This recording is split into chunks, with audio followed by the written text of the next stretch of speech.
واليوم مديت أحلى بنت في الدنيا. يوس شوفوا شوفوا شوفوا شوفوا الجمال، ما شاء الله، حبيبة قلبي. لازم انتي ليه متنقبة؟ سكري الباب سكري الباب، خلاص يعني ما في بنت متنقبة مشهورة. يلا ها بفتح لكم النقاب علشان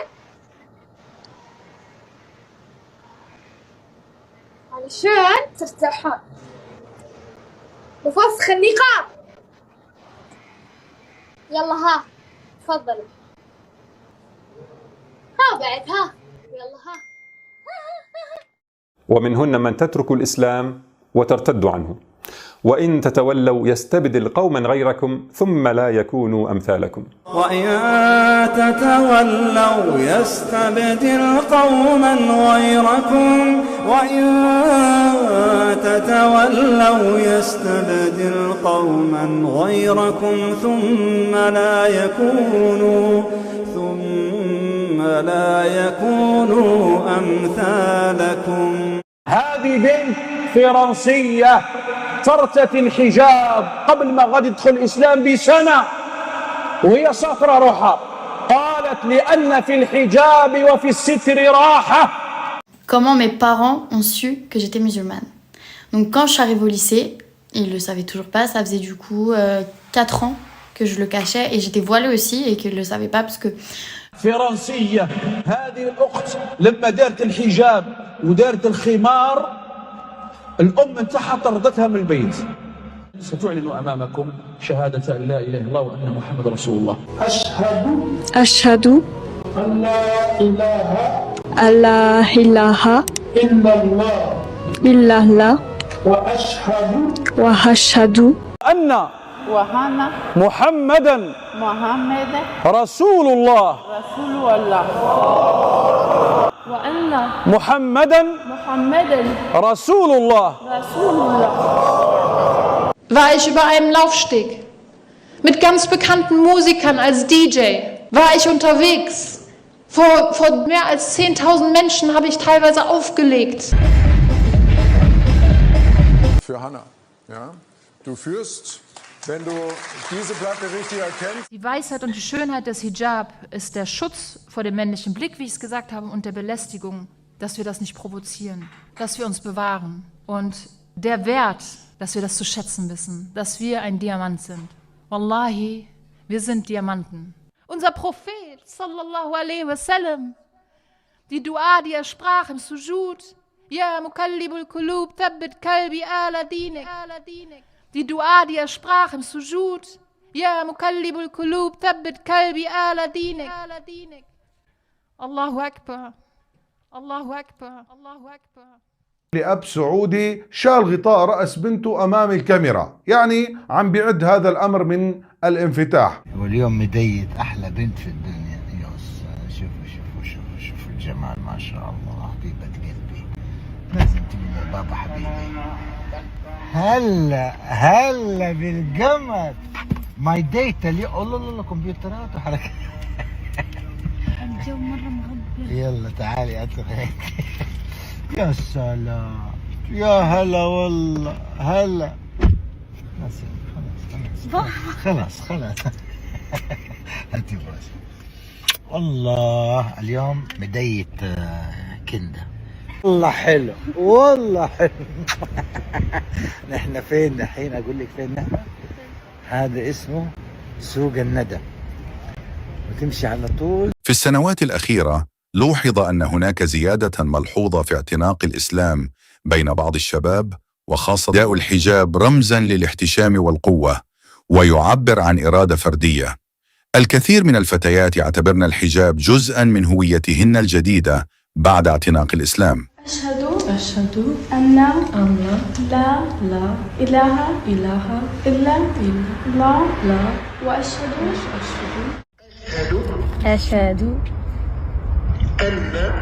أن محمدا رسول الله. اللهم ثبتها على الإيمان، اللهم ثبتها على الإسلام، اللهم ثبتها على الإحسان. أشهد أن لا إله إلا الله وأشهد أن محمدا رسول الله. So are you ready for your Shahada, Sister Maria? Yes. Let's do it, inshallah. I'm going to say it in Arabic, please repeat after me. And then I'll say it in English, please repeat after me. Ashhadu an la ilaha illa Allah wa ashhadu anna Muhammadan Rasul Allah. أشهد أن لا إله إلا الله وأشهد أن محمدا رسول الله.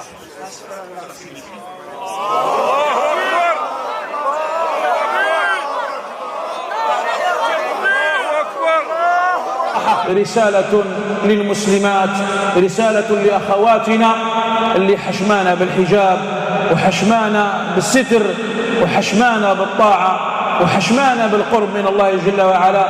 ها هي دروس دائما نلقن إياها من طرف هؤلاء. بالله عليك بنت يعني سبحان الله تدمع، ما الذي يدمعها؟ ما الذي يبكيها؟ هو إيمانها بالله جل وعلا. This young veiled Muslim woman from France was invited to a French television where 3 journalists had meticulously prepared to humiliate her with trick questions and groundless accusations. Can you tell us, why do you wear a veil? I'll give you an example. We often hear in public debates these kinds of questions about why Muslim women wear a veil, but what is astonishing is the difference in media coverage. I rarely hear people ask why Sikhs wear a turban, or why some Jews wear a kippah, or why some Jewish women wear a headscarf.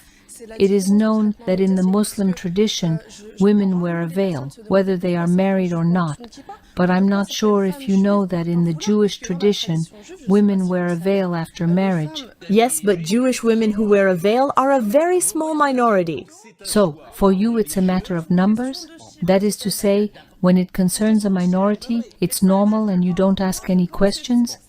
Tell me, is it a matter of numbers or what? The veil is not a Quranic prescription. It is an Islamist innovation, because the Quran has never used the word veil. This term does not appear in any of the 3,234 The veil is mentioned in the verses of the Quran. So, I want to tell you that it does not exist. The veil is mentioned in the Quran in chapter 24. The Islamic veil, known as hijab, is indeed mentioned in the Quran in 2 verses of different chapters.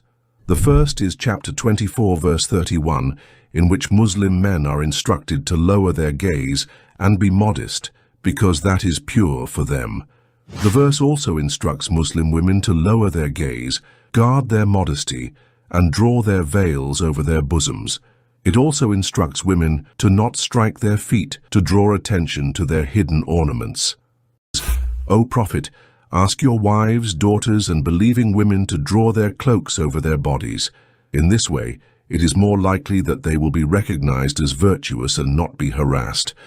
You said that no one forced you to wear a veil, and I trust you for the moment. But did you know that this is not the case in neighborhoods where young Muslim girls are under real pressure to wear a veil? I was also born and raised in a neighborhood. That does not exist. You mean young Muslim girls are all. not forced by their families? Listen to me. Can I answer your question? I think there may be people who wear a veil under pressure, but what I am telling you is that these people do not represent the majority. What you are doing is a generalization of this phenomenon, which is in fact isolated in order to stick this stereotype on all Muslim women who wear a veil. Okay, we got it. No, can you allow me to finish my point? Your point is already clear. It is clear, but it is not complete. I would like to add that when you associate the wearing of a veil with inequality between men and women, I feel oppressed. I do not understand this vision. Why do you think you are the ones who must define what freedom is for others? Here in France, the veil is shocking. The veil is an offense did you to the conduct a French survey? culture. Do you agree that the veil is shocking? Alors, je conçois qu'on ait des positions différentes. I understand that we have different positions, and that is also the purpose of this debate, to discuss between different positions. But I think it should be important to make a distinction between personal opinions and what the law says. Earlier you were talking about the values of the Republic, and I myself went to the school of the Republic where I learned the values of the Republic, which are equality, fraternity and living together. I was also lucky to have parents who taught me these values as well as values of sharing. So, the veil may shock you personally, but from that, making a law to prevent women from wearing it, I think the veil should be banned in schools. Okay, that is your point of view. If the veil is banned in schools, then what will be the next step? Will this law not go as far as preventing mothers who wear hijab from picking up their children from school? De l'établissement, que 60% des Français, et c'est les chiffres que vous avancez. You said earlier that 60% of French people were annoyed by the veil. That's your own statistic. But that doesn't surprise me given the media relentlessness. We Muslims represent less than a quarter of the French population, but we occupy more than 3/4 of the public debate. J'ai été convoquée devant la CPE. La CPE m'a convoquée. Elle m'a dit oui, Elodie, tes parents ils savent pas que t'es musulmane. Et je me suis dit je suis obligée de dire non parce que sinon on se trouve à les appeler. Du coup je dis non. Elle me dit ah bon. Elle me dit je vais les appeler et je vais leur dire. Ah d'accord. Je vais leur dire du coup que tu te voiles, que t'es musulmane, que tu manges pas de viande et voilà. Donc du coup après ils ont appelé mes parents. Ma mère elle s'en doutait. Comme vous avez vu sur les vidéos précédentes, ma mère est vraiment elle est peace, elle est vraiment tranquille. Vraiment, alhamdoulilah, Allah, il m'a vraiment facilité. Mon père, par contre, c'est autre chose. Du coup, elle a appelé pour dire qu'on était convoqués. Donc, il y avait la CPE, ma prof principale, le proviseur et mes 2 parents. Bon, ma mère, ça va. Donc, elle lui a dit oui, il faut qu'on se voit rapidement. Donc, on m'a fixé un rendez-vous. Et là, elle dit à mon père, voilà, votre fille, non. Mon père est resté comme ça. Il savait plus quoi faire. Et là, ça a été la catastrophe. Parce qu'après, mon père, il m'a interdit de pratiquer. Salam alaikum, j'espère que vous allez bien. Comment mes parents ont su que j'étais musulmane. Donc quand je suis arrivée au lycée, ils le savaient toujours pas, ça faisait du coup 4 ans que je le cachais et j'étais voilée aussi et qu'ils le savaient pas parce que je partais de chez moi, j'enlevais mon voile. Non, je mettais pas mon voile, je mettais une capuche. Je mettais mon voile dans mon sac. J'arrivais où j'habitais, mes parents, ils habitaient, enfin mon père, il n'y a pas grand monde, donc ça va, je croisais pas grand monde. Donc j'allais jusqu'à la gare ou alors je mettais le voile avant, dans la côte, je mettais mon voile. Après j'allais au lycée, au collège ou au lycée et je l'enlevais. Et du coup mes parents ils savaient pas. Et je sortais plus du tout avec eux ou alors je sortais avec des capuches. Donc du coup au lycée, les dames de cantine elles ont vu parce que quand j'allais dans les toilettes du lycée, elles faisaient le ménage, elles me voyaient souvent parce que c'était tôt le matin et elles me voyaient plier mon voile, le mettre dans mon sac et tout et d'après je me cachais. Bon, j'ai jamais cherché à comprendre, bon bref. Et après j'ai été convoquée devant la CPE. La CPE m'a convoquée, elle m'a dit oui Elodie, tes parents ils savent pas que t'es musulmane. Et je me suis dit, je suis obligée de dire non, parce que sinon on se trouve à les appeler. Du coup, je dis, non. Elle me dit, ah bon. Elle me dit, je vais les appeler. Et je vais leur dire. Ah, d'accord. Je vais leur dire du coup que tu te voiles, que t'es musulmane, que tu manges pas de viande. Et voilà. Donc du coup, après, ils ont appelé mes parents. Ma mère, elle s'en doutait. Comme vous avez vu sur les vidéos précédentes, ma mère est vraiment elle est peace, elle est vraiment tranquille. Vraiment, alhamdoulilah, Allah, il m'a vraiment facilité. Mon père, par contre, c'est autre chose. Du coup, elle a appelé pour dire qu'on était convoqués. Donc, il y avait la CPE, ma prof principale, le proviseur et mes 2 parents. Bon, ma mère, ça va. Donc, elle lui a dit oui, il faut qu'on se voit rapidement. Donc, on m'a fixé un rendez-vous. Et là, elle dit à mon père, voilà, votre fille, non. Mon père est resté comme ça. Il savait plus quoi faire. Et là, ça a été la catastrophe. Parce qu'après, mon père, il m'a interdit de pratiquer. Donc mes prières, j'attendais qu'il se couche pour prier. Ou alors j'allais dans la salle de bain, je sais que c'était pas un endroit où on peut, mais bon, je ne savais pas à l'époque. Donc j'attendais qu'il se couche et je priais. Et dès que j'entendais un bruit, je m'arrêtais, ou voilà, parce que c'était très compliqué. Et manger halal, du coup, je me contentais de manger ce que mon père me servait, parce que j'étais pas en capacité d'acheter à manger, j'étais très jeune. Et le voile, du coup, il faisait des apparitions devant le lycée, en essayant de me griller avec le voile. Donc il venait, il se cachait. Et du coup, moi, dès que je le voyais, je me cachais. Et je courais. Ou soit je disais à mes copines, on échange nos manteaux, nos sacs. Et du coup, je me cachais. Enfin, vraiment, j'avais la peur au ventre de sortir devant le lycée. Parce que je me suis dit, si mon père il me voit, et en plus, c'est pas quelqu'un qui est timide ou quoi. Donc je me suis dit, il va m'afficher devant tout le monde, il va hurler. Mais après, avec le temps, quand j'ai commencé à être majeure, à faire ma vie et tout, ça a été plus simple. Mais d'ailleurs, toutes celles qui étaient à l'époque avec moi au lycée, elles comprenaient pas pourquoi la CPE avait fait ça. Parce qu'à part mettre le chantier dans ma famille, c'est tout ce qu'elle a su faire. Mais c'est pour ça, toutes celles qui veulent se convertir, n'attendez pas un moment que quelqu'un va le répéter à vos parents ou que l'école va le répéter. Prenez-vous les devants en allant leur dire. Parce que je pense aussi le fait qu'il l'a su comme ça, ça a été très difficile pour lui d'accepter. Mais c'est pour ça qu'il faut oser. De toute manière, ils vont faire quoi? Qu'est-ce qu'ils peuvent faire? Mais ça n'a pas été facile. Mais avec le temps, tout finit par s'atténuer. Mais bon, voilà. Bon, qu'Allah vous facilite.